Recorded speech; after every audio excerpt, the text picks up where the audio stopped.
Harry's wife, the Downgrades. Hello, I'm H.G. Tudor. Narcissists, even when they appear to be humble, even when they might appear to be self-deprecating, aren't. It's false humility, false contrition.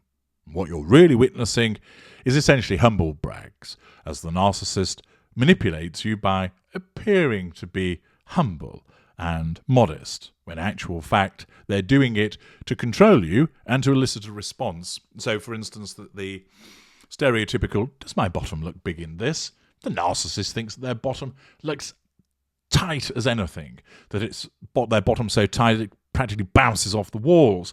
And they're only saying, I think my bottom looks big, in order to cause you to go, oh, no, it doesn't. Your bottom looks firm and tight and, oh, absolutely smackadoodly delicious.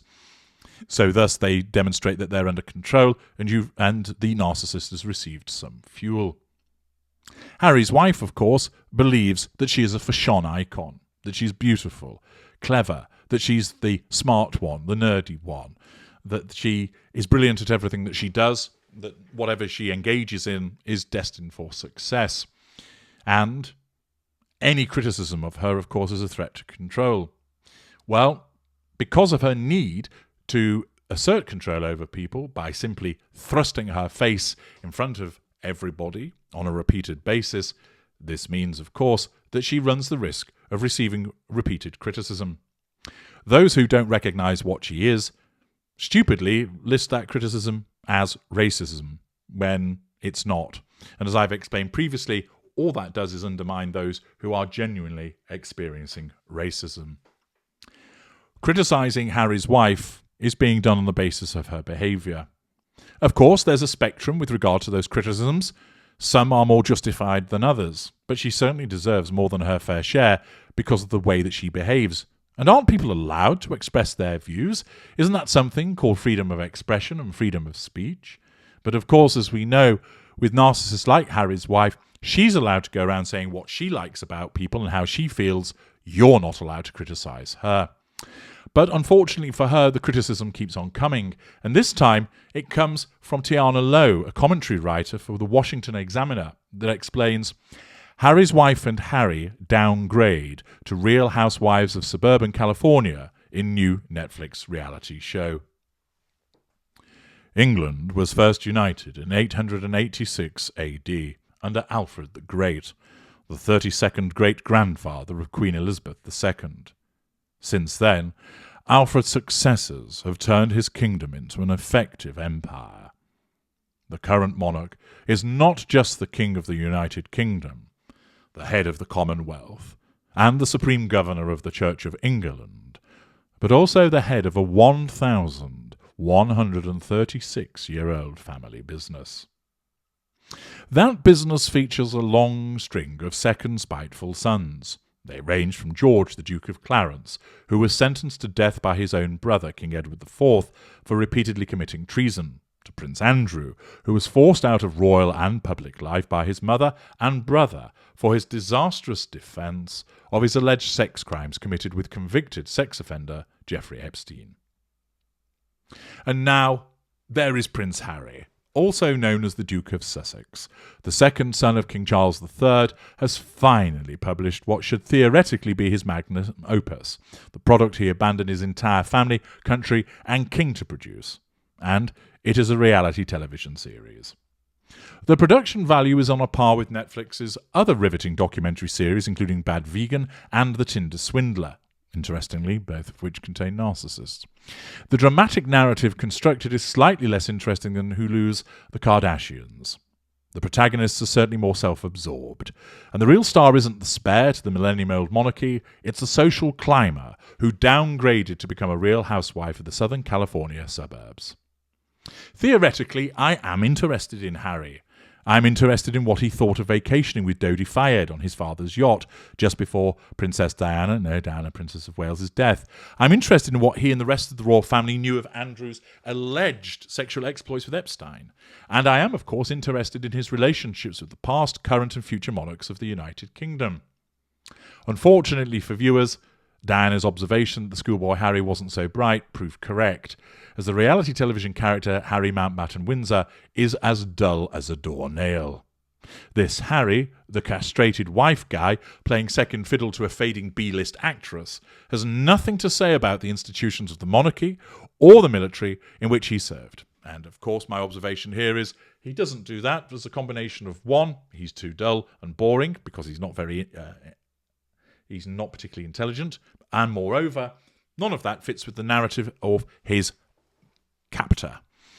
His handler doesn't want to talk about the monarchy or the military, but wants to propagate her victim narrative into which he has been woven. Instead of complaining, the article continues, about the Prince of Wales or the King of the United Kingdom for any real reason, either monarchist or republican criticisms of a public figure paid by the taxpayer dime, Harry whines about my brother and my dad. Andrew isn't even mentioned, presumably because of the couple's close relationship with Princess Eugenie, who actually makes a brief cameo in the series, and Harry's own mother is reduced to the sexist caricature of a victim with no agency over her own life or celebrity.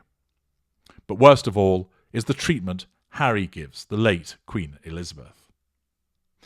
In her own grandson's telling Elizabeth II, by the grace of God of the United Kingdom of Great Britain and Northern Ireland, and of her other realms and territories, Queen, Head of the Commonwealth, Defender of the Faith, is reduced to a senile old woman controlled by courtiers, rather than her own demonstrable will and intellect.